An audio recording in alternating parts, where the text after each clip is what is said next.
Hello friends, అద్భుతమైన opportunity. So real estate marketing. Real estate మార్కెటింగ్లో మనం ఎలాంటి స్టెప్స్ ఫాలో అవ్వాలి? ఎందుకంటే ప్రతి ఒక్కరు ఏంటంటే రాగానే లక్షలు వస్తాయనే ఆలోచన యూట్యూబ్లో చూసో ఇదో చూసో మనం అనుకుంటూ ఉంటాం.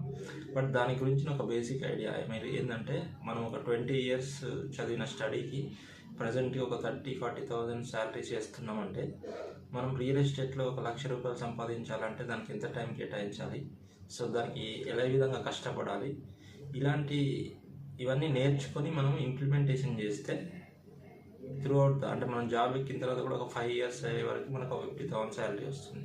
ఇది కూడా ఏంటంటే, మనం స్టార్ట్ అవ్వగానే ఏదో వస్తుంది అనేది కాకుండా ముందు లర్నింగ్స్ అనేది చేసుకొని దాన్ని ఇంప్లిమెంటేషన్ ఎలా చేయాలనేది ఒక సీనియర్ గైడెన్స్లో మనం వర్క్ ఫాలో అవుతే డెఫినెట్లీగా మనకి నెలకు ఒక ₹1,00,000 సంపాదించడం అనేది మనకు తెలుస్తుంది. మీకు ఇంకా డీటెయిల్స్ కావాలంటే కింది నెంబర్కి కాల్ చేయండి. Thank you very much.